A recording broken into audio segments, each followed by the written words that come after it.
And speaking of the passing of Mr. C, he grew up in my building, ninth floor. Yeah, Oh, LG. wow.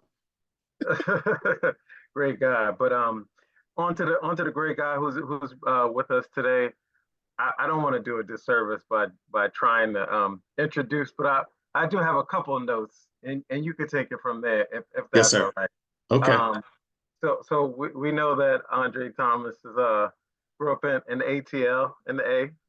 We love Georgia. But in a large family, right? Four of seven.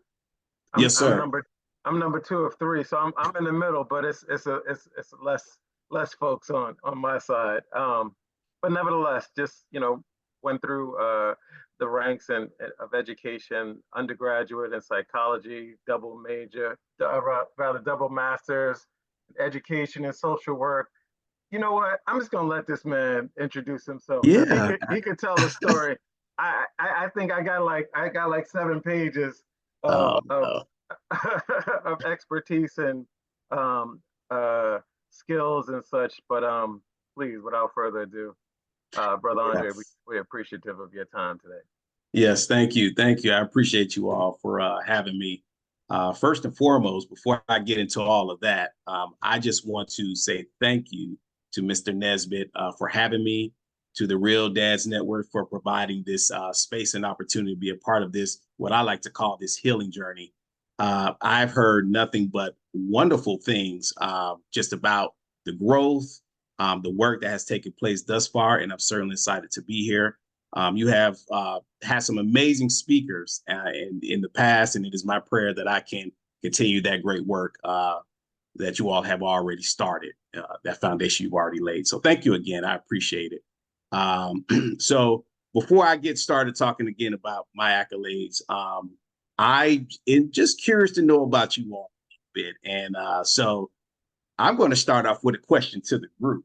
And it just kind of get us going a little bit. And so my question is, if you can represent yourself with a single object, what would that be and why? If you had to describe to the group. That's a good question. So I'm just curious, just a few, just throw it out there and just, we just want to hear why.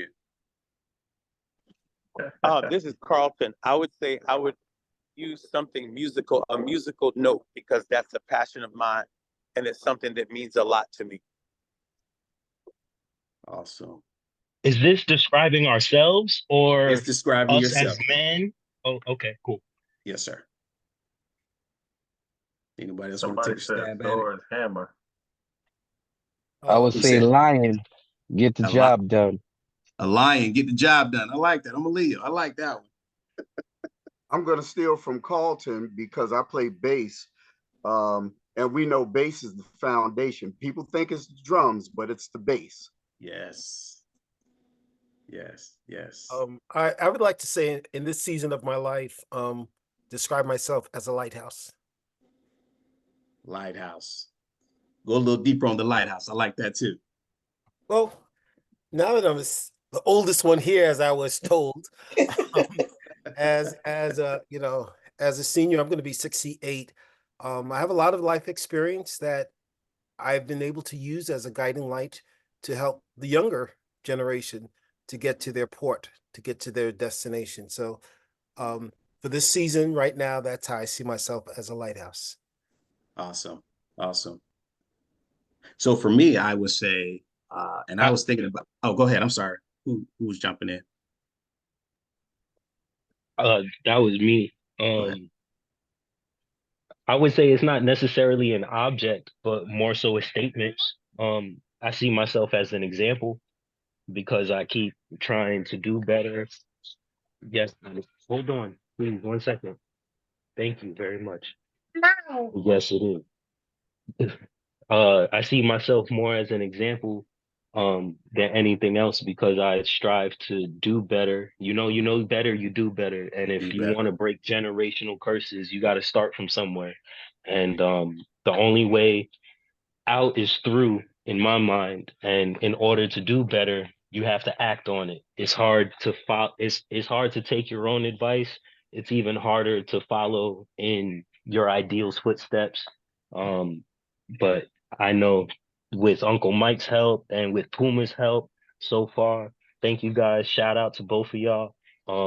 Is and with this single dads club and these sessions, I'm it's gonna work through it, you know. Yes, sir. Yes, sir. Thank you. That was wonderful. As simple as it may sound, I would describe myself as a tree. And the reason why I say tree is the strength that comes along with being a tree, the individuality, the calmness, and the growth that comes along with that. And so, who is this tree that you see today? That's me. I am a Christian boy. I'm from Stone Mountain, Georgia. I am the fourth of a blended family of 7. I am also a single father of a 5-year-old little girl. I worked in education as a school social worker for Atlanta Public School System, eventually transitioning over to local government, first starting off as a community engagement coordinator during the COVID under the ARPA dollars, which is the American Rescue Plan Act, supporting economic recovery efforts in our community. Now, currently, I'm the chief of staff for one of our commissioners here in Georgia. What's next for me is to become a city manager and ultimately become a county commissioner. So that's who I am. My undergrad days started at, like Mr. Madison said, the Fort Valley State University. Then I lived in Miami for about 7 years, where I did a master's in education at Nova Southeastern, which is located in Davie, Florida. And then I transitioned back to Georgia and I did my master's in social work from the University of Georgia. So I don't know if we got any dog fans on the call, but go dogs, by the way. And also a member of one of the greatest fraternities in the world, that's Kappa Alpha Psi Fraternity Incorporated. So I guess the next thing for me is, they say, well, tell us a little bit about your background and your family. So I'm gonna call it my soil. So I talked about who I was as a tree. Now I'm going to talk about my family, who I will describe as my soil. And that is the environment which I grew up in. And I do have a little notes that way I can stay on topic, because I know I can go a little left with what I'm doing here. So my mother, her oldest son was shot, paralyzed at 15. That's my brother. My stepfather grew up in a Catholic church and he was physically abused by his stepfather, which in turn physically abused my brother, which is his stepson. My mother's father was an alcoholic and was verbally abusive, and he also suffered from PTSD as a war vet, and he killed his brother-in-law in self-defense. My biological dad was incarcerated most of my life, and either he was selling drugs or doing drugs. But I haven't seen my father since I would say the age of 10. My paternal grandmother, she was a pimp, and her mother shot someone in the head. Little is known about my paternal grandfather, who was mostly absent in my father's life. My mother's parents were married for about 50 years, and my mom has 5 siblings, and all her siblings have been married for about 25 years and up. And so this is my soil. And so oftentimes when you see the tree, you don't oftentimes understand in which the tree grew or came from.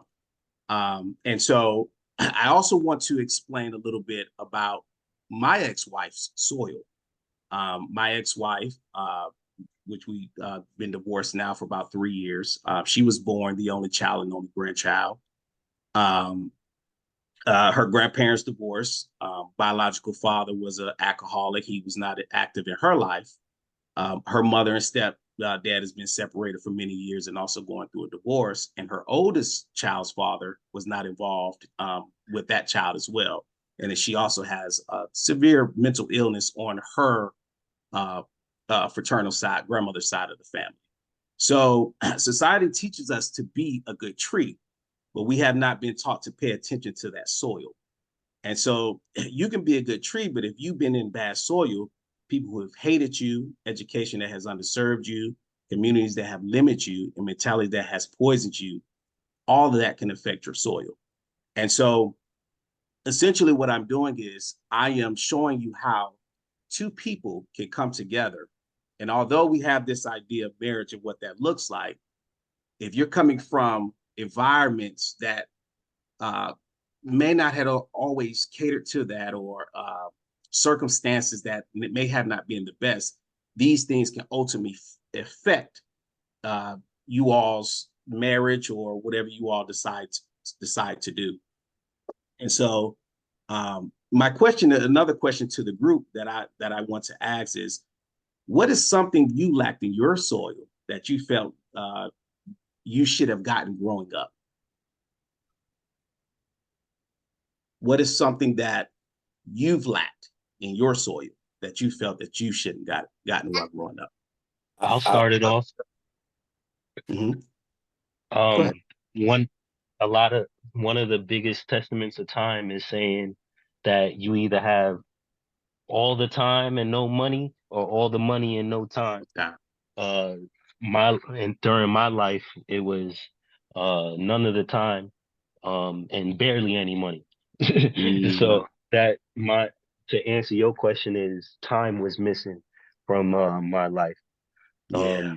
Effort was missing from my life. Where times where I needed to put up my exactly. So that's what I would say in my life. Yeah. Woman has his hand raised. Hey, thank you, brother. This is good stuff. What I would say, Mr. Malik, as an adult now, looking back, I needed a strong man in my life. I had men in my life. I needed strong men that respected women more. Right. Because when I was coming up, it was kind of like, get all you can get. You know what I mean? It wasn't about getting married and taking care of the families. Like, get all you can get, and anything. If you got excited about a girl, they'll tease you for having to be inside. Oh, he's got his nose wide open. She got his nose wide open. All you think about is Tanya. Oh my God. And so it made you think, I ain't supposed to be an honorable man. I'm not supposed to have a wife. I'm not supposed to raise a family. You know what I mean? So that's what I thought was missing. A man's man, a family man, I guess I would say. Right. Right. And although I seen marriage in my family, I also seen a lot of pain, a lot of fighting, a lot of issues that, in my eyes, I'm like, is this really what marriage is? You know what I mean? It's like, this is what marriage is. So I definitely struggle with that myself over time. And so, because if your soil isn't right, it's going to affect the root and how you grow at the end of the day. And so I definitely understand exactly what all of you all are talking about, because it was, go ahead. I say to that point, the ones that were married were cheating. And you see that, you know what I mean? Yeah. You see it, so you think that's what I'm supposed to do. That's what I'm supposed to do. Mm-hmm. Yeah. Yeah. Anybody else want to chime in there? Yeah, I'll just add, quite simply, a father. I never met the dude. Don't even know what he would look like if I walked past him, or, Yeah. So it definitely took some imagination to try to figure out in my mind, until I grew and matured and understood that I don't need to figure it out. Like it's like it is what it is. Everything happens for a reason, and just like you mentioned, it could have been a terrible dude to be around. Right. So I just look at it as it just was what it was, but it was absent from my soil. Yeah, and I can definitely agree with that. I gave you all my examples, from my grandfather being an alcoholic, from my stepfather. Thank you, pros. I saw growing up, and so I think that's definitely what I also missed in my own soul as well, is that guidance and that leadership. I had the conversation with Mr. Mike a few weeks ago, and I said the challenges are different from 20 to 30, from 30 to 40, from 40 to 50, 50 to 60. And having somebody who can help you navigate that journey along the way is definitely what was needed in my soil. And so thank you for sharing that. Go ahead, Mr. Mike. I think Doug, and then I'll go after Doug. Thank you. Yeah. In my soil also was the father. I met my father twice at the age of 12 years old. You know, my mother one day said, "This is your father," looking while we was window shopping in A&S. He's window shopping in the next window. She hit me on the shoulder. I looked, that's your father there. And he wanted to buy me something the next day. He bought me something, but that was it. So it's the absence of the father growing up. I had to, really figure this thing out. And one day my mother even said, "I'm your mother and your father," but that's not correct. So, you hear these types of things. I got out of line. I didn't do what I was supposed to do. Got that butt whipped. You know, and believe it or not, I hate to say that helped me, but it actually did. It kept me Yeah. in line. The pain went to my brain and made me reminded me of what I did wrong, and I ain't want to do it no more. So, it's the absence of the father. A mother can't raise a man to be a man. You know, I told my mother, I got to learn how to fight a little better. She put me in karate school, boxing and stuff like that. But that still doesn't make up for the father missing out of the household. So, like you say, the guidance of a father, the sitting down to understand. I had to even figure out how to shave on my own. I was like, how do you shave? So Right. the absence of the father, I would say, is missing in my soil. So real quickly, I grew up with my dad. He was an amazing man all my life. He was married to my mom for like 60 years. But my dad loved us, but he never really expressed feelings. Never would say, "I love you." Never had conversations that were deeper than they were never deep conversations. So that's something I had to learn. I had to learn to get in touch with my feelings, learn to get in touch with other people's feelings. That it's more than just working hard providing, because my dad was an incredible provider. But when it came to emotions and things like that, um my brothers and I, we laugh because dad would build up and then after he would explode. We thought that was funny. Right. Right. But then we realized that why he was doing that, because he would suppress all of his feelings. So that, the emotional connection and deep emotional connections was definitely not in my soil. I had to learn, and I'm still learning to be in touch Right. I think William had his hand. Hello, yes. Thank you. I was listening to everybody's reaction, and it sounds like to me most of us in the group has had an absent father. I'm not going to say that I've had a present father, because I haven't. Um, at the end of the day, for me, I think it's a deeper meaning than just an absent father. I think it's more so of a successful relationship.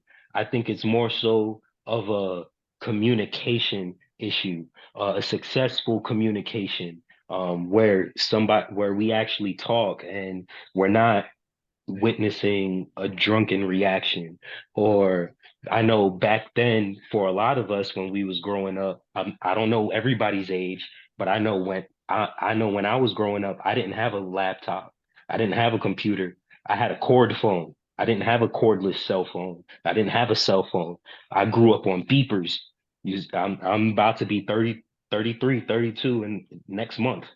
My birthday is May 8th. Uh, at the end of the day, it's yes, it's the absence of the father, but coming from somebody that had both his mother and his father absent and was raised by family friends, was raised by aunties, not blood, grandmothers and great grandmothers. Like I call my great grandmother my grandmother. My grandmother decided to spoil my sister and not be a part of my older brother's life and not be a part of my life because my sister was the only girl for a while.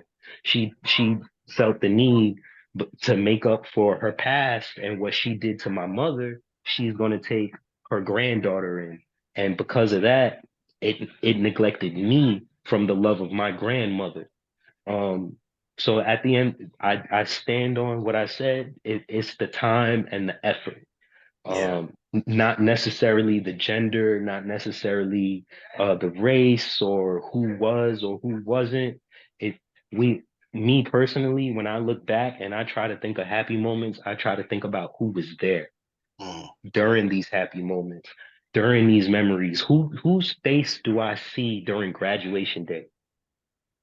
yeah, Whose face do I see when I wake up at night terrified from night terrors, these memories, and so on and so forth. And as much as I wanted my dad to be there, he just wasn't. As much yeah, as I wanted my mother to be there, she just wasn't. My mother was in nursing school. She was working three jobs. She was a full-time paramedic, working part-time job at JFK Hospital, going to school to be a RN. My father was doing what my father was doing in Brooklyn, minding his own business whenever I came around. I couldn't go directly to him. I had to go through an uncle, through a cousin, through a grandparent, to a friend to get to my dad. So at the end of the day, I respect everything that everybody is saying, but it just sounds to me like we're all saying the same thing, just in different ways. yeah. And that's good, man. I mean, I even found myself end up hooking up to my traumas and dating people who had the same issues, the same traumas. And that's why I wanted to share the background of my ex-wife, not in any way to throw her under the bus, but showing the pattern that even I was associating myself with or even connecting myself with, because we both lacked a father in our lives, but we both come from a similar past, and and Right. and and these things tend to, it's the soil, and so thank you, man. These are all just wonderful things. Does anybody want to continue? That's called trauma bond. Yes, sir. Yeah, that's Mm, called trauma bond. Trust me, I totally understand. Um, because it's my dad. My dad was super dad. I mean, just listening to you all stories. I grew up in a middle income household. My mom and dad has always been married. My mom married another gentleman before she married my dad. So my mom was married to him for like 4 or 5 years. She had my brother and my sister, and then he became an alcoholic. And then she started dating my dad. Well, she moved back home with her mom, and she met my dad. And my dad accepted her 2 kids, and he only had two stipulations. He said, "Hey, you got to allow me to be the man in their lives. So that therefore, if you want me in your life, I got to have full control of these kids as far as discipline, as far as helping raising them. And all I ask is that you at least keep a job." mm, So my mom worked at Kentucky Fried Chicken for like 28 years. And she married my dad, ended up having me. I grew up my dad was in the military, and I grew up in a household where like we never worried about where my dad was. He mm, would work 8 to 5. I saw him getting up every single morning going to work. Um, and he would be home at 5:30 every day. He didn't have a cell phone. We didn't never had to worry about, well, is my dad coming home tonight, or is my dad creeping with the lady across town? Man, it wasn't none of that. Like my dad was a man of integrity. Like he said what he mean what he said. Um, and he set an awesome example. I've just kind of listening to everyone else's testimonies and upbringings. I'm like, wow, I thought stuff like that only happened in movies, mm. because my mom and dad never argued. Um, I've never seen my mom and dad argue at all. So, listen to people saying that their mom and their dad abused their mom, and all this, their dad was alcoholic and all. I'm like, wow, I never experienced any of that stuff. So, um, so I guess I say all that to say that my dad is I guess, my inspiration. I always want to aspire to be as good as him. Mm, Uh, because shoot, I mean, he was a father to everyone, even my friends who, may have grew up without a dad. He was a father figure to them. Um, and that's what kind of got me so passionate about, I guess, raising boys and mentoring boys because I saw the importance of all men, all boys having an older man to kind of aspire to grow up, or at least to have a proper example. I never had a role model, but I guess you could say my dad was my role model.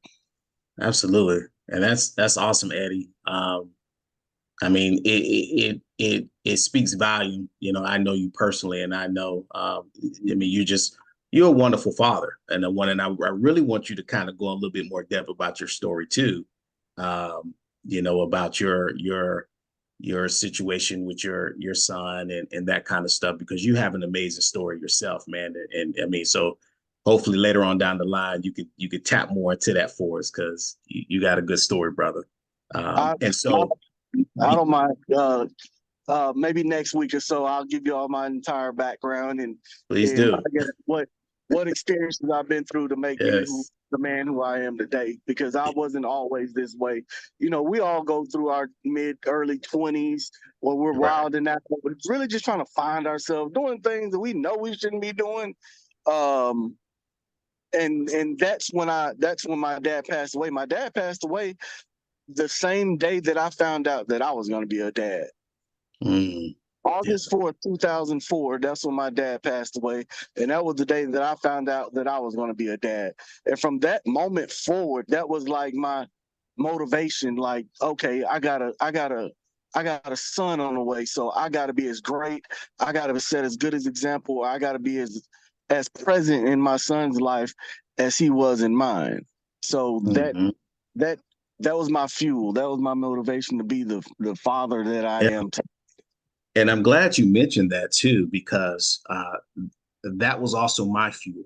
I can either go in the direction of what I've seen in past generations, or I could step up and be a different version of that. And so me, you know, my relationship also with my daughter, and the trials and tribulations I went through to get my custody. And so just kudos to all of you all, you know what I mean? Because, you know, regardless of what we have been through, we've all been through something. We've all seen something in our lives. And so, but to still be able to carry on and to hold your head high, and continue to want to be better and to give back, such as a platform like this, is just absolutely amazing. And we can all pull from each other in our journeys and our stories. And so that's why I just love this platform. And thank you again, Mr. Mike, for this. And so I given you all my, you know, the reason why I started off with my tree is because oftentimes that's what we see on the surface. You know, when you talk to somebody, you always say, how you doing? Everybody say, I'm doing good. But in reality, you know, a lot of us really got a lot of things going on inside. And so, you know, we move on into what's that surface, you know, what's really to the root of that, what's really bothering you. And so, and then I transitioned into the example of my ex-wife. And I wanted to give that example just to show that, you know, this is just not a issue for men. This is an issue for women. And we connect with these same issues, and we have children, and our children have these issues, and it just continues on down the line. And so transitioning into, you know, me and my ex-wife connecting, getting married. We were married in 2017. Found out she was pregnant in 2018. And I don't know if I'm the only one with this journey of this story. You know, she got pregnant and said she don't want to work no more. I was like, okay, well, how does that work? I said, okay. And so I'm giving you all my timeline because I'm gonna bring it full circle for you. So my daughter's born in 2018. She also had an older daughter at the time. So me just trying to do the right thing, never been married, just graduated from school, didn't have any kids. I met her, she was actually my next door neighbor. They say never play in your backyard. Yes, I played in my backyard. But anyway, so she already had a daughter. So when I married her, I did the name change. Her biological father wasn't involved in her life. And so I wanted to step up and say, you know, at the end, I told you I had a stepfather. And so I never want to make a child that wasn't mine feel that they weren't a part of my life and my family. So if I have a child, you're going to have the same last name as me. And so, again, part of my trauma. And so did the name change. And my wife just started getting a little strange. Mental health issues, leaving the house, doing some strange things that I just couldn't really explain at the time. We were kind of newly into our marriage. Had some businesses together, but just and I wanted to say it was postpartum, but come to find out later, just her side of the family, her only uncle is schizophrenic, and so it's a lot of stuff within that family. So then she attempted suicide. She was ended up rushed to the hospital. She did survive. Gets out the hospital. Again, trying to do the right thing. I said, hey, you know what? Whatever you need, don't go to work. I'll provide. I'll do whatever you need. Just didn't get any better. She ended up leaving, going to her mom's house. We were going through the whole back and forth counseling, trying to make it work. It was times where I couldn't even, by the time my daughter was born by that time, but she wouldn't let me see my daughter. So it just went on and on and on for like, I would say about close to about 5 months. That was my thing with her, would not let me see my daughter. And so I ended up filing my divorce. And that's kind of challenging, you know, when a man have to file a divorce, you know, that's kind of hard. So I ended up filing divorce. 2 days later, she ended up serving me a TPO. She tried to say that I was abusive to her and my daughter. Now I don't know if most of you know, statistically, anytime there's the divorce on the table, most women file TPOs to kind of gain custody of the child. And especially since we were married. And so going back to my trauma, step parent, I seen my stepfather, where my stepfather putting hands on my brother, you know, these are my triggers, you know, for me. And so that journey was very, very tough for me. And I'm going a little bit off script because I really want to delve into this piece of it. That journey was really, really tough on me. I found myself just kind of drifting a little left, finding myself getting in a little trouble here and there, catching a DUI. I felt like I didn't have any support, a lot of guilt for I feel like me ripping my family apart because no one can really, you know, most people say man it up, deal with it, but mental health is a real thing. And if you cannot name it, and if people don't want to take accountability and own it, you can't be in a marriage or relationship with somebody who is just a ticking time bomb. And so I had to do what was necessary for me to do. And that began a long custody battle for me. I had to fight this TPO. Of course, it was thrown out. At the time, I was a school social worker. Almost lost my job because, you know, you can't say you're abusing kids and you work with kids at the high school. That's never good. And so the journey was tough, but ultimately I end up getting 50-50 custody and everything that I needed out of that situation. And so I always try to tell men, because men always, well, first, let me back it up. I will never forget that a judge, a Black man, told me this too. When I was trying to get my 50-50 custody, he tells me the only time that a man wants custody of his child is to get out of paying child support. And mind you, I'm taking care of somebody else's child that's not even mine, and they have my last name. And so the way it is stigmatizing the courts as Black men and the way that we're treated in terms of just wanting to be a father, it really definitely bothered me. So I always encourage men to continue to fight, continue and my daughter's here with me right now, continue to, no matter what you have been through, even if the relationship has not worked, put your child at the forefront of your mind. And so that journey has been pretty rough for me. And so I don't know if anybody else has had a similar experience in terms of that, which I'm curious to hear that too. You know, but it has been tough. It has been tough. And so navigating court for me was I had to, unfortunately, we are looked at a little different than the women. The women can kind of come in, do what they want, say what they want, act how they want. We have to put on a face And my attorney always told me this. She said, eventually she will mess up, and eventually she did. And so I always say, just continue to show up for your children. Because as me working in the schools, I see a lot of fatherless kids. And it's tragic what they're going through and what they're seeing. And it's a whole lot of them.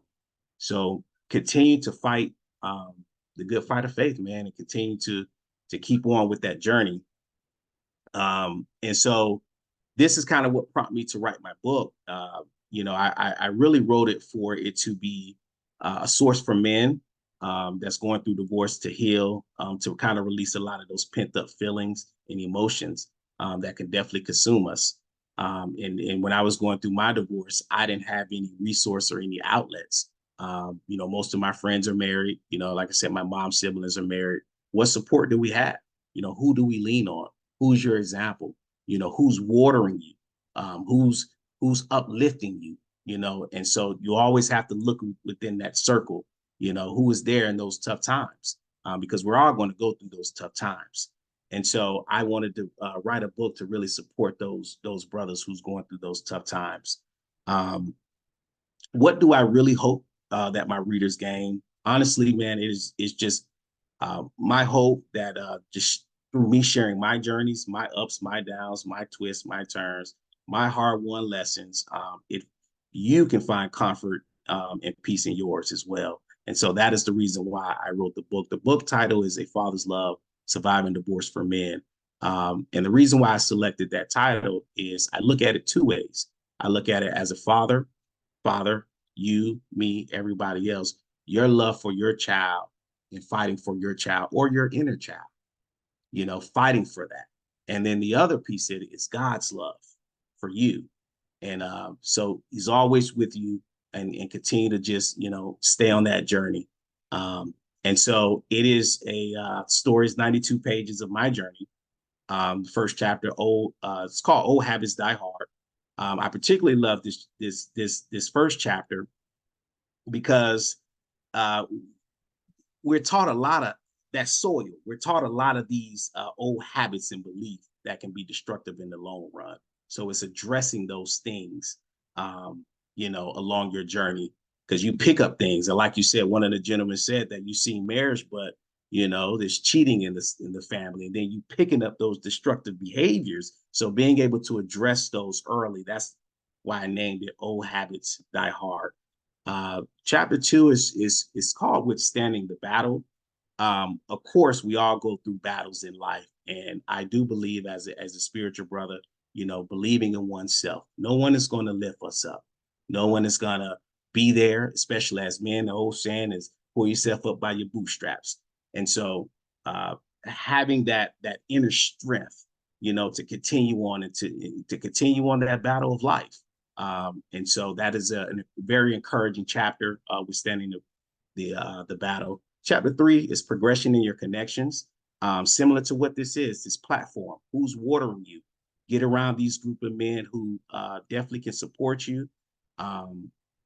Me, I serve God, and I have a great group of people around me. At the time, I didn't, but I knew how important that was for me to surround myself with other brothers, because I felt like no one could really feel what I was going through at that time. And so that is what that is, channeling that wisdom, control, spirituality. Chapter 4 is purpose in this process. You got to ask yourself, why are we going through what we went through? Why was my dad wasn't there? Why did I see my granddad go through this and all these different things? But it's a purpose in that process. And so a lot of it, I talk about my personal trauma as an author.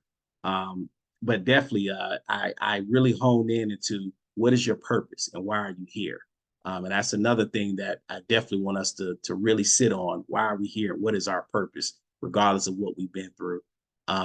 Next one is power of affirmations. Of course, we already know you got to speak to yourself. You got to speak to those things. You got to speak to those voices. You got to speak to that stuff. And these are the things that helped me through mine. It was some dark moments, some dark times, not going through a divorce, not having the circle that I needed, not seeing my daughter. But, through God, I definitely found the strength to continue on. And it just made me even such a better father, to be even much more present that I ever been in my life. Chapter 6, optimistic outlook. Have a positive outlook of life.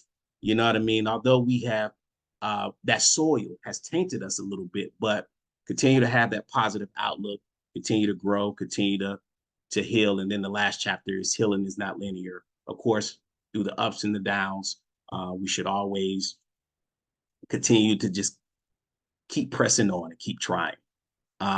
So the book teaches you to water that tree. And although one branch died, many more live on. And so with that being said, there is light at the end of the tunnel. And so I talked about the tree, the soil, watering that in that process, but then there is the sun too that comes up. And so the reason why I have this young lady on, Miss Nestor actually spoke to you all before. And she is an amazing woman. She's actually my woman. And since my divorce, me and Miss Nestor have been together. And she has uplifted me in many, many ways. And so we are,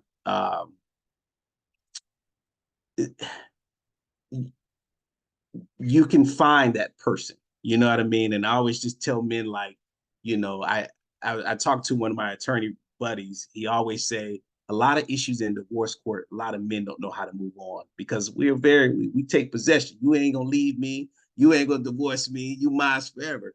But you have to understand that, you know, there is, when you show yourself different, the right person will align to you. And because I was attracted to that bad soul that I knew to have, that's what I end up connecting myself with. And so it took me to go through my journey, my healing, that process to connect with some good soil, which was my son at the end of the tunnel. And so I just wanted to leave that with you all, and definitely chime in and jump in and share with me.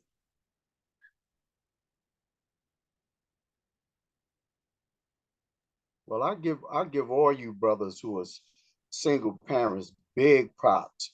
I'm not sure if I would have been that strong. I'm 63. I'll be 64 in May. I'm not sure if I could have been that strong because I did have some good men around me. My grandfather, and I'm going to use your term, brother. My stepping father was amazing, you know. So I did have some good men. When my grandpa died, then my stepping father took over. But I never had a bad relationship with my biological father. Just had the stepping father that was my father, you know. So again, like I said, I'm proud. I mean, I think Ron is probably tired of me giving him the accolades, man, for being this great dad, man, a single parent Black man. It reminds me of my mentor who's no longer with us. He was a single parent dad of 2 girls. Now I don't know how he did that with 2. Amazing though. I give you brothers much props. Thank you. I just want to chime in here. Something I've been studying over the last few months is attachment styles. And I don't know if you want to just tie that in for us. You talk about your ex and how you were attracted to her. And the more I'm studying and looking into attachment styles, it's amazing how it can affect how we connect with others, especially in romantic relationships. Yeah. I mean, I'm just thinking about, just when I think about me and my ex-wife, just our communication style was just totally different. A lot of it was, you know, go to bed mad, not really communicating your feelings, not putting those issues out on the table. And, you know, dating with Ms. Nestor, and she's a therapist, you know, we got to have check-ins first of the month. You know, on the first, we got to sit down and talk about, you know, am I pleasing you? How's the money? How's the kids? And so, but in the past, that was something I wasn't really accustomed to. I was attached to that dysfunction. I was attached to that lack of communication. I was attached to, you know, you get mad, you do your own thing. And so, yes, attachment issues, and like some of my brother mentioned, that trauma bonding is real. It really is.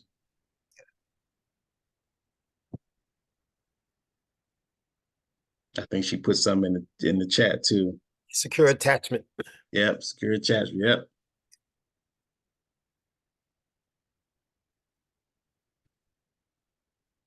That's I awesome. I guess I would say again, thanks a lot, brother. I guess I was thinking just now, it's kind of like as you go through what you went through, of course it's gonna be with you. It's there, but you gotta create a new normal. I was thinking. Like create as you Maya Angelou say, you know better, you do better. Of course, we still got what we've been through, but we want to get what we want. We know we didn't like it, so let's try to. We're not even try. Let's make it better for myself, for the next generation to, make it better. It's not easy, but you gotta keep it ever like Miss Nesta, get that check in every first of the month is new. But guess what? By now it's normal, right? Yes, sir. But in the beginning it was like, all right, all right, all right, all right. I remember this, but now it became your new normal. And now you tell us about it. And then guess what? Somebody here gonna probably do it too. You know what I mean? And we make it something normal, and we know better, we do better. And I feel like we know something that's working for you, that's good for you and your family. If you can share with somebody else, that's good for their family. That's beautiful. And also I want to tell you, man, that's not Mr. Mike, that's Uncle Mike. Uncle Mike, yes, sir. Make sure I correct that. Definitely make sure I correct that. Yes, I mean, definitely changing, you know, it's you chart your own course at the end of the day. When I was pledging there, we had a whole poem to say you're a master of your fate, you're the captain of your soul. And although you have uh, been through something, it doesn't define you and who you are. And so I take sometimes I'm a little too calm, too nonchalant that she gets upset. But uh, for me, I've seen that before, and I've seen the ugly sides of that. And so, and it's just like anything else in life, you want to create an example for your kids to see, and you don't want to be, fussing around the house and doing these things. And, our voices already carry weight. And so, you learn those things over time, and you definitely want to be better, because at the end of the day, somebody else is going to marry your child. You know what I mean? And so, and I don't want them to keep running home to me. I want them to be self-sufficient and have the tools and be equipped to be the best version of themselves. Andre, I have a question, because I think this is something you have dealt with more than once. What advice can you give to us about a blended family? Something that you've learned about blending families, when you're dating someone that has a child and you have a child, what words of wisdom can you pass on to us? I would definitely say be on the same page, just like any other kids. They will definitely try to split parents, especially knowing with our children, they get to go back to their other parents. So we were on a rotating schedule. And sometimes at their other homes, they pick up certain things, certain attitudes. Maybe one parent is trying to be nosy in your home, or you don't have to call him this, you just call him. And so kids soak that up. And so you and your partner have to have that unified front to be able to correct those behaviors as soon as you see them. But working together and making sure that you both understand the situation, understand that, your kids is also dealing with this too. They're having to move from house to house, different set of rules. And so making sure the lines of communication are clear between you and your partner. Like we said in those check-ins, ask those questions, could I be better on this end? Or how am I doing? Should I improve? Should I, what I mean? So don't be afraid. I think oftentimes as men, we don't want to ask those questions. We just want everybody to go away, leave us alone. But challenge yourself to be better, and that's the key. Challenge yourself. And so my advice to to the men that's dealing with blended families, treat that child as your own. If that's somebody you're serious on being with, that is somebody, that is your child too. And so just as well as how you would treat your own child, you have to do the same for that child. And so I would definitely say that is my advice to the men with that. Thank you. And on co-parenting? Co-parenting, that has it has been a challenge, but I would definitely say try to be peaceful, keep the lines of communication open. You know, and I know Ms. Ness is on the line, but a lot of women can be a little emotional. And so as men, and of course, as we always, even in the courtroom, we always have to go a little higher above ourselves and always keep that composure. Always keep the child first, remove the feelings and the relationship part and all that extra baggage, and strictly keep it about the child. And if it's not going to be about the child, it's okay to remove yourself from that situation. But over time, you know, things get better, just like anything else in life. You know, when you're going through something, whether it's a bad breakup that all of us has probably been through before, you know, over time, things get better and you continue to cultivate that relationship. And then you have those conversations like, hey, man, we want to do what's best for our child. And so long as you can, co-parenting not easy, especially when you first coming out of it. Sometimes while you're still going through it, but over time it'll get better. It really would, but you have to want it to be better. Thank you. You're welcome.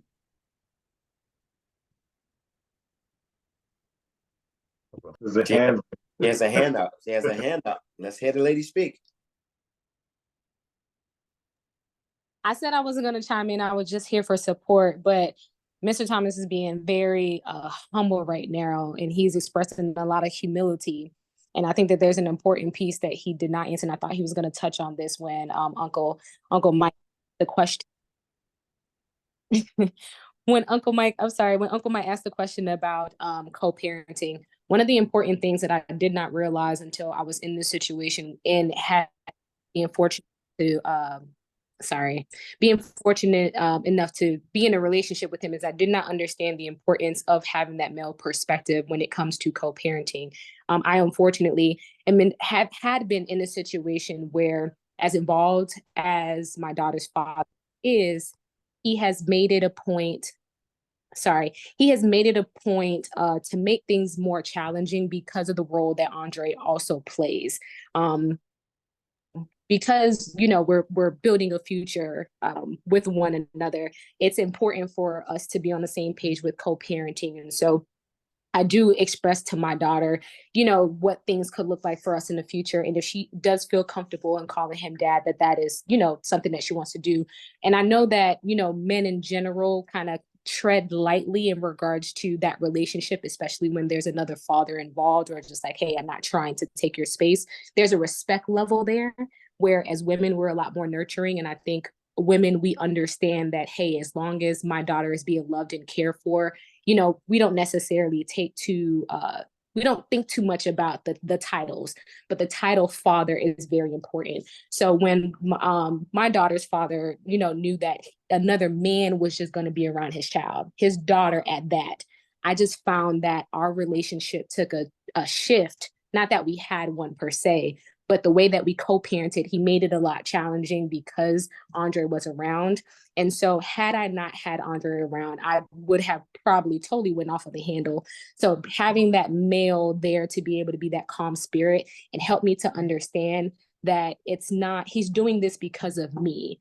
And then for him to be able to go through that process and work with me in how I communicate with him and allow me to remain focused on it being about my daughter has it worked wonders. Because after a while, I think my child's father understood that Andre isn't going anywhere and that he does love, you know, Tori as much as, you know, as his own. And once he kind of realized that, like, okay, this man is actually, my daughter actually loves this man, I should probably just stop at this point. After a while, he started to buy into it. So I think that that's a challenging part about co-parenting as well, is that the moment that they realize that there's another man for whatever reason that's in the situation, there, I guess it's just a male trait to try to challenge that. And try to see if he can kind of push him away.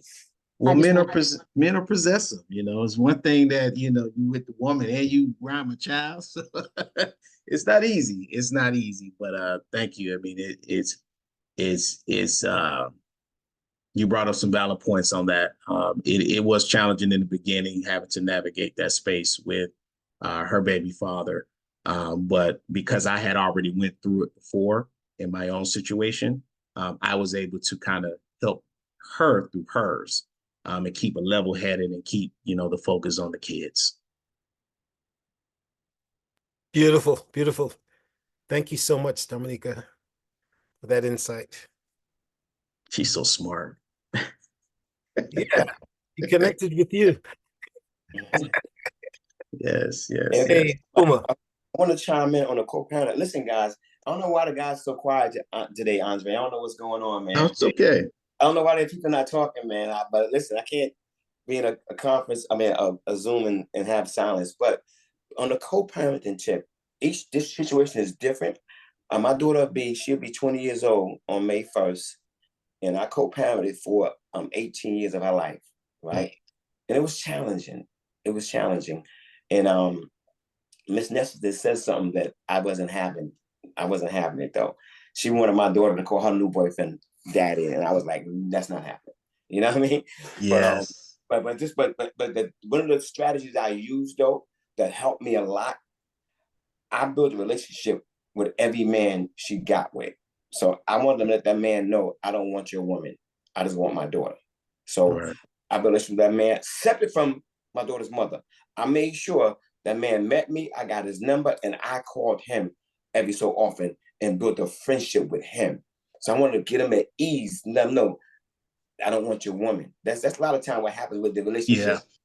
Yeah. So I got them at ease. And what happened when she wanted my daughter to call him daddy or father, daddy, because she had another child. She had like my daughter was 5 and she had a baby, little younger baby. And she told me that she wanted Taylor to call him daddy so his son won't be confused. So I said, no, his name is Sean. Call him Sean. Right. And teach your son to call him daddy. And guess what? It's like we got a co-parent situation, and the kids they can learn. You work in the school, kids can learn. You can learn that hey, Taylor has another father. So Taylor can't call him daddy. He's your to teach your son to call him daddy. Right. Of course, my daughter to call him daddy. I don't want that confusion. But of course, like I said, I didn't like it, but I knew I was in my daughter's life. So I had to always step up and not let her just do whatever she wanted to do. Because I had to think my daughter's mental too. Like, that's not your father. You know what I mean? He's 4 or 5 years old. I didn't do that to say for my ego, but I wanted to understand that it's not just your boy that you got to take care of. You got to take care of your daughter too. And to mislead her and say, he's daddy and he's daddy, it's mad confusion. Yeah. And honestly, that a lot of that comes with just time, age, wisdom. It's like fine wine. It comes with it. I got a buddy who he goes over to the house, hang out, all that, and so, but for Miss Nestor and her situation, a lot of this was very fresh, and it never was a thing where you will call, because I had the same situation too. My ex-wife has a man, and my daughter will come. Was Mr. Raphael my daddy too? And having to explain, because these are kids, you know what I mean? And so and sometimes the mom will do it just to piss you off, so you can go back over there and mess around and get into your head a little bit. But it's just a matter of explaining it, and sometimes I don't even have to do enough, because I'm so involved. And I've been involved for so long with mine that she automatically knows. It was just Mr. Yell off the top. I didn't have to do that, because I get her, I'm not a weekend dad. I get her just as much as the mom do, and been very involved ever since. And so when you're present as a father, you never really have to worry about that. You know what I mean? Because most kids are so smart. They know who the parent, they know. You know what I mean? And so, but in the beginning, we had those struggles, and we had the conversation with the kids. No, Mr. Andre is, mommy's boyfriend, and what Miss Nika was kind of explaining over time. You know what I mean?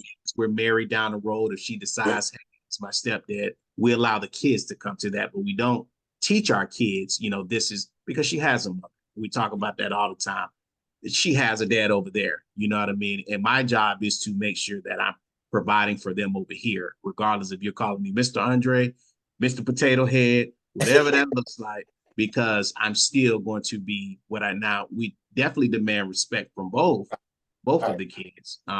But outside of that, you know, that comes with time, and your kids will start coming to you, hey, you know, out of, you know, calling you dad or mom, or my daughter called Mr. Nika, you're like my second mom. You know what I mean? If that's makes you feel comfortable, we don't teach that. But that comes with time and wisdom, man. That co-parenting, you know, to be able to get on the phone but see, you're a mature brother too. And I'm sure, you know, you probably dealt with another mature brother who either went through the similar situation. So you all were able to understand. My situation is a little different because my ex-wife's, he doesn't have any kids. And he's never been married. And so that, and then Mr. Nika's baby father, he's never been married, but he has that one child with. So it's all about the dynamics too. But I wanted to say that meeting that other partner, if you can, in the situation, I mean, as you go through it helped me so much, meeting that other brother. It helped because I was able to call him on my own. He called me on my own. It's like he can call me anytime. Even he might thought I never this never happened. I don't know for a fact, but he called me to make sure she's not with me. You know what I mean? You know what I mean? It's like I kind of get that clarity. You know. How long? Let me ask you something. How long were you two separated for? Well, my daughter was 18 months when I left her. Okay, 18 months. So that's a long period of, you know, my daughter was not talking, you know, and my strategy was when I knew it wasn't gonna work out, I didn't want my daughter to see me leave her. So I left before she understood I was leaving the family. Yeah. That's how I did it, you know. But it's never good though. It still affected her. Of course, having two houses. She had two loving homes, but it's, you know, for a child to go back and forth, it's something they got to deal with too. And you know, absolutely. Yeah. Absolutely. Anyway, so I need some brothers on the call to talk, man. I want to take up 20% of the time, man. Come on, man. Well, I say this. When my ex gave me custody of my three kids, one 7 years old, two 5-year-old boys. My daughter was 7 at the time. Then my wife, we got married. We had two. I had sat my elder kids down and explained to them that we don't play half brother, half sister. We straight brothers and sisters. That's how it's gonna be. This is the rules. Follow the rules. So discussions was very important. I created something called family discussion. Every Wednesday we would sit down. My daughter was the secretary since she was the oldest, and we would, you know, talk about what's on our minds, what's troubling us, what struggles that you have, you know, and they got to actually voice their opinions. And you know, if they felt they had to speak up to me, I didn't care. Let them talk up, voice your opinion, get loud, you know. But I just always tell them, just make sure you can do that to your friends too. Else don't bring that to me. But family discussion was a big part of them growing as a family unit together. And now I remind my daughter, I say, look, do family discussion with your kids. And she started with them. So for me and my wife, co-parenting, it worked out very well. And then with the court system, you know, my ex gave me the custody. It was like very easy, you know, for me to go through that process. But I would say communication is very key, like you said. Add family discussions on a certain night, you know, where everybody can voice their opinions and keep records. Yeah. Yeah. Having those conversations with your kids. Our kids are a lot smarter than we think. And so, you know, you'll be surprised what they know. They soaking up the world a lot faster than how you and I did. And they're picking up a lot more stuff at these schools. And so just having those constant check-ins with them, how are you feeling? You know, and you know, what does that mean to you? And so it's very important to keep those lines open, especially in just today's world, your marriage, dealing with your kids, your baby mothers, your baby, you know, that's just what it's about. So communication is key. And even in them discussions, explain to them that certain things they can have in your house and they can't have in your house. And explain to them, like, every so often I'm going to search your room. So now you keep it good, Yeah. Yeah. and they've been forewarned. Oh, they should know it's coming. No Hey, hey, surprises. hey, Andre, Doug said he gonna search your room. That's that CO, the corrections officer coming out of here. Yeah, that's flip everything over. Then you got to clean your own room back up. Look, I ain't gonna tell y'all what I found. Yeah. Yeah. Right, like a CEO. I think Paul had his hand up. Hey, right. Yeah, can y'all hear me? Sorry. So yeah, I was, just listening and from the education side, as a teacher, I see so many kids come in and, you know, coming from their parents are split up. Unfortunately, I've seen like the really nasty side of it, where kid wants to call mom but can't call mom because mom doesn't have custody. Right. Dad doesn't want any communication, or vice versa, where he wants to talk to the dad, or the kid is like, "Hey, can I call my dad?" And before I say yes, because now I'm in Georgia, so before I say yes, now I got to check the system to see if the kid can have any contact. It says no. I'm like, I can't tell you that you can call your father, but I can't stop a kid either, right? And so, but also seeing the turmoil of the kids when they come in, where they're not smiling, they're not happy, they might lash out, or they have trouble processing. And I'll share this. I had a kid years ago who hit me with, "Why do you care?" Mm. And it stopped me cold in my tracks, right?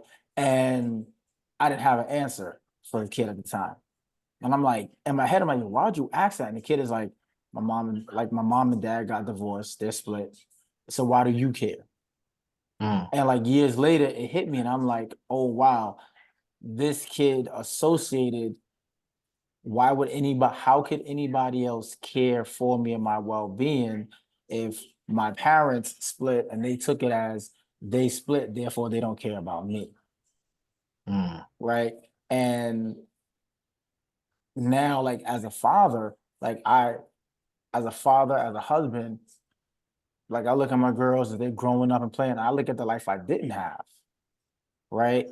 Because my mom and my dad got split when I was a baby, before I knew anything of it, and I grew up without him. But at the same time, my mom never said anything negative about that man. She always wanted me to have, and my brother, she always wanted us to have our own relationship with him. Mm. But then, after growing up and processing, I also realized the culture surrounding us growing up in the 90s, it was F your dad, middle finger, because he wasn't there. F your dad, he wasn't there. And Right. you're like, that was a cool thing to be angry at him for not being there. My dad went to go get milk and never came back, and that whole thing. And then as I grew up and I started getting relationships and things of that nature, I then realized that wasn't the plan, right? Things don't go the way we plan. And I realized as I grew up, I'm pretty sure somebody out there has done it, but for the most part, I would like to err on the side of caution and say most people don't get into a relationship saying, "Yeah, I want to have kids," and then I'm gonna wait 2 years, 3 months, and then split with this person. And then, like, I don't think most people come into a relationship that way. And I think a lot of people come into a relationship where you're like, "I like this person, this seems good, I'm taking them at face value," and then things might go left. People change over the time, and then now you have a child or children in place, and now do I go, do I stay, do I go, do I stay, and you're trying to balance that out. And so when I realized as I grew up that no ill will toward my father, but people make choices, right?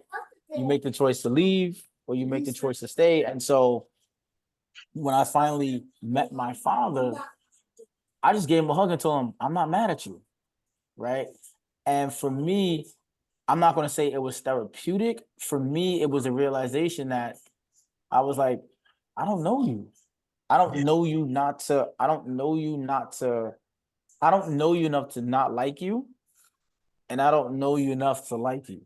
I know that I'm here because you're here, and my conversation. And again, I had a praying mother, so let me just throw that out there real quick.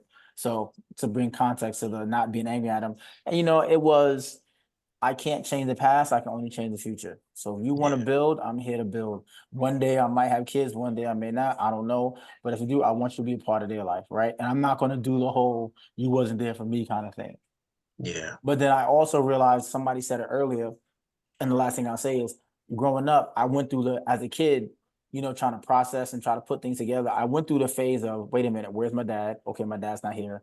I went through the phase of going to the park and being in Manhattan and seeing all the white kids with their dad. And I remember I had a moment where I was like, man, I wish I was white. Because in my mind, the way I internalized it was, well, all these kids that don't look like me, their fathers is there. And then by the time I got to middle school, I started seeing Black fathers, right? But then as I grew up, what I realized was, it wasn't that Black fathers weren't present in kids' lives. I just didn't know them because of where I lived and where my mom worked in Manhattan. So we spent a lot of time in Manhattan. And it just so happens that where she worked and people that lived in Manhattan who could afford to live there, they were white. And they were white families. So it wasn't that there were more Black dads. I just happened to be in that vicinity. And then as I started moving to like Brooklyn, we were in Queens and other places, I started seeing Black fathers. And so I also learned too, as I grew up, it sounds, hate to be cliches, but it was like everything I needed, I had, right? Even though my dad wasn't there, it was like, the best way to put it, I guess, in terms of like for understanding, is it's an audible, right? There's the play that God has for you that's ordained, and then there's our human error and our sin that goes into it. And then God is like, okay, here's the audible, right? Y'all two got married and it didn't go this way. All right, here's the path that I have for you. And so I realized growing up, I had everything I needed. And I have my baseball coaches, I have the pastors in my church, I have the deacons in my church, people that took me under their wing, men who came and talked to me and nurtured me. So even though my father wasn't there, I still had that male figure. And so that's all great. That's all great stuff. I mean, communication with your kids, even if they're at an age where they can understand it, sitting them down and explaining, what's going on. Because we come from a culture of brush things, hide things, brush it up under the rug. We're thinking we're doing them more good by not really discussing it or talking about it. But ultimately, it do affect us in a way, and that pain it carries, because there's nothing like a father's love. And although just in me, I've had a lot of great males come into my life to show me things that I ultimately wasn't able to experience, but it was nothing like, having your father say, "Good job, son," for me. And so,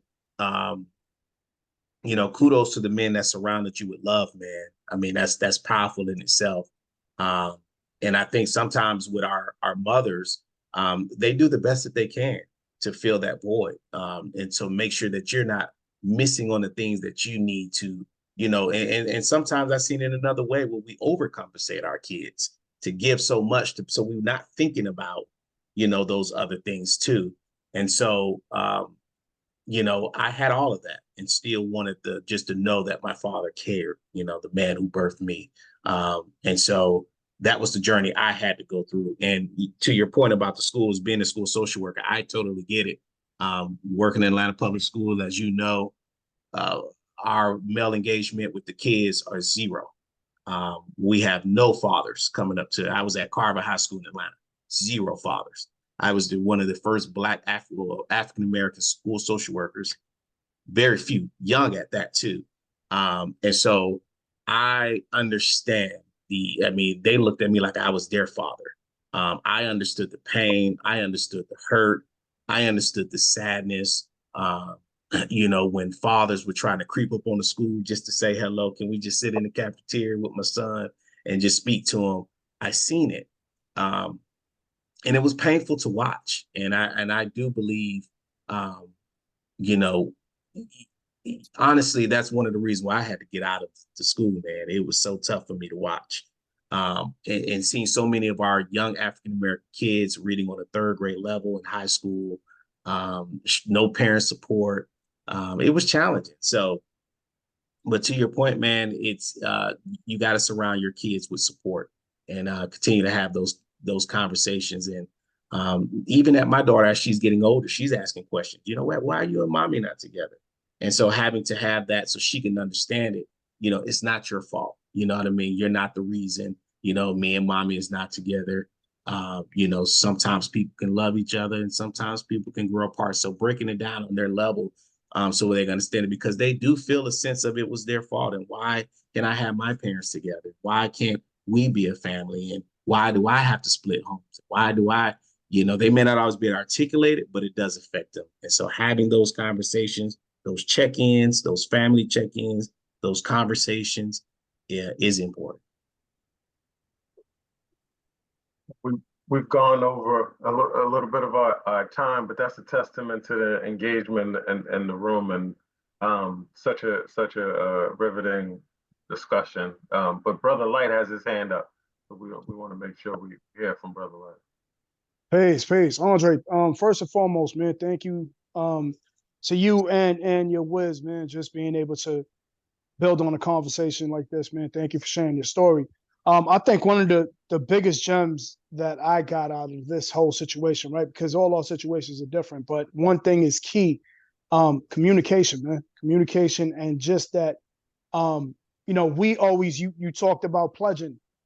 We are very communicative and supportive of our brothers if we pledge. If we in a gang, we're supportive of our brothers in a team. I've been in sports my whole life, right? That whole idea of building beyond your team and understanding, right? So for whatever the reason, our nucleus, our core family members and loved ones, we don't communicate as smoothly as we do with those other outer entities. And I think that for the most part, man, I think, you know, the strongest foundations are built on the smoothest, you know, communication. And I think, honestly speaking, when you're able to communicate even the hardest of things, you build on that strength of the character of your relationship. So I thank you for, you know, speaking on everything that you spoke on, but I think even, you know, it shows in this room as well, you know, the communication shared amongst the brothers here, being able to say certain things that may not be comfortable to just anybody, but truth of the matter is, it's stated because of that communication being able to be, you know, strengthened. So thank you for your wisdom. Thank you for, yeah, definitely, man. And I appreciate your story. You know, like you said, man, the tree and the soil, perfect analogy. And I think that we need to really understand what it all comes from is the roots. And sometimes we don't know how to deal with those roots. And sometimes, you know, Black and brown, we've been taught to be aggressive. We've been taught that our communication and the way we come off needs to be aggressive. So truth of the matter is, we stay stuck with that. So sometimes when we have peace and calm, we're nervous. We don't know what that looks like. You know what I mean? So when you create that peace and calm within the foundation of your loved ones, man, I think that it strengthens everything that you're doing. So shout out to you, man. I salute you and what you're doing, man. Shout out to you and being an author, writing those stories so other people can read it. And thank you, man. Definitely thank you. Salute. Thank you. Thank you. Well, I appreciate it, man. And you all definitely opened my eyes too. This won't be the last time. I'm certainly going to be joining y'all some more and bringing more men in here. I think Mr. Derek may be one of the guys I brought in. Mr. Madison chimed out too. So, Uncle, I hope you grab those emails up. Please send them out to them, and let's get more brothers in here, man, to have these conversations, because it is definitely needed. So I definitely appreciate it. And like I said, the main thing, man, just your own trash can. You know what I mean? Get to the root of those things. Figure out, you know, what's causing that blockage within you in terms of communicating. You know, and so when you open up that communication, I mean, it opens up so many doors, you know, in your personal life, your family, with your kids. And like you said, we got to communicate more as brothers, man, and sisters too, and stop holding those things in until ultimately we just explode. You know, we're jumping off a bridge and we're putting guns to our heads, man. And so let's just really push one another to talk more to each other, which you all are already doing this platform, but just even in your own homes too. Excellent. Ron, I'm so sorry, but Leo has a question in the chat. I would hate for us not to address it. Sorry, I didn't see it. Yeah.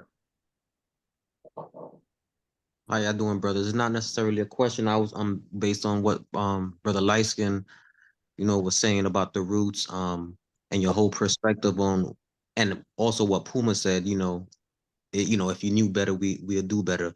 And it's basically a quote that I had to put in the chat from Wayne Dyer, a book that I was reading. That said the way you the way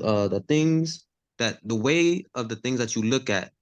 Let me just go back and look at and put it in, read it. When you change the way you look at things, the things you look at change. So basically, how we looked at things in the past versus how we learn to do things now in the present affects how we raise our kids today. Basically it and basically I say that because, can you guys hear me? Yep. Can you guys hear? Oh, my screen went down. Yeah, we can Basically, hear you. okay, basically I was saying that because the point that I got from all of this and what you were saying about communication, and something that hit me really hard was when you said our kids are gonna marry someone. And that really hit me because, me, raising a daughter and the things that I didn't know and how I was raised that my parents never taught me and didn't sit down and tell me. As far as I knew, all my mother told me was, don't bring a girl home pregnant. And my father, the more women or girlfriends I had, the better for him. So it's like, there was really no conversation to sit down and say, hey, son, this is what you look for. This is the type of woman you want to go for. If you see her, doing this or acting this way or saying these kind of things to you, then this is not the type of woman that you might want to go for. It was just like no type of conversation. So a lot of the times the situations that we're in with our kids is because honestly, we were just out there chasing a pretty face and a good body. And it's like, what else? What else beyond that? Sitting and getting to know this lady, what are your likes? What are your dislikes? What's your relationship with your family? How is your relationship with your father, your mother? So those kind of things I wish I had. And now that we have these tools, mental health and the discussions that we're able to open up as Black men, I'm glad that we're having this because now we have the opportunity to sit our children down and have these conversations with them so that they'll make better and informed decisions for themselves. Yeah. Yep. I made a comment earlier. The challenges are different from 20 to 30, 30 to 40, 40 to 50, 60 to 70. And so on each stage of that life, we need somebody to help guide us through that next stage of life. Right now I'm in my 30s, but when I hit those 40s and when I hit those 50s and I hit those 60s, I need somebody to help me navigate that course. And unfortunately, we're losing a lot of our, like I would just like to say, our OGs and our uncles, man. And they're not around as much as they used to be to really help us chart that course of life. You know what I mean? To give us, hey man, don't talk to her, and man, go left, don't do this, man, and don't do that. Work on your credit, work on your, and so those things are important. And so I challenge myself to pour that into the next generation and every kid that I touch at the high school level, on in my home, is to pour that wisdom into them. And not only just my boys, my girls too. You know what I mean? Because I had to tell a friend, I said, man, stop fussing at your kids because they're a reflection of you. You know what I mean? And so you have to understand that these kids are a reflection of you. You know what I mean? They're gonna be what they see. They're gonna do what they see. And so if you're coming in with love and you're teaching them communication and you're teaching them to value themselves, and if you're teaching them to have respect for themselves, they will do that. And so that is what I want to be able to give to the next generation. And I know as I continue on, I'm gonna have to call Uncle Mike when I hit 20 year in my marriage. Hey, I need help, man. And I hit 5 year, I need help, man. And so that's a part of having good brothers such as yourself. And I appreciate that.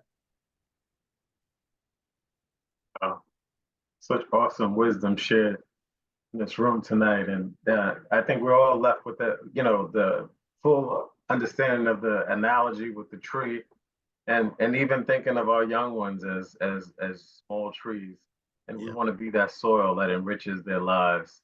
We want to be the best nurturers so that they could grow up strong and beautiful in their own individual way. And so thank you. Just like Light said, I repeat it. Thank you, thank you, thank you. Like this has been awesome. And it's such a great conversation because it's not a one size fits all. Much like most things in life, it's so much individuality that we were able to touch on. And I'm glad that everybody in the room, quite honestly, was so vulnerable and sharing. So with that, I think we can all say that we hope this is not the last time we see you. And we're much appreciative of your time and your expertise. And if you could also let us know about the book to make sure anybody who wants to pick it up is able to do so, please. We support each other. And I don't know if most of you all in New York. I was just up in Harlem too. I could have just dropped some off at some houses up there, but it is on Amazon. It's called A Father's Love: Surviving Divorce for Men by Andre Thomas. So just check it out, support it. And I will share my Instagram with Uncle Mike so you all can reach out to me as well. Appreciate it. You can say the Instagram right now. Just say it. Say it. Look, say the Instagram. So the author page is Andre Thomas Writes. And then my Instagram is _DRE_MO. Thank you, brother. Thank you. And she put it in the chat. Click it. That's just a great support. That's the sun. That's what I'm talking about. That's the sun. That's the sun. Give me all this stuff. I don't want to be a single dad. I just am a single dad. I need a queen like that. That's yes. Well, you got one. Stop it. Brothers, love you all. Thank you, brother. To connect and build with you all. Till next time, man. Hey, Puma, run me my money, bro. Peace. Thank you. Run me my money, Puma. Thank you, Andre. I got you, baby. I got you. Look at that phone call. All right, everybody. All right, brothers. All right, brothers. Love you. Peace, yo. Take it easy.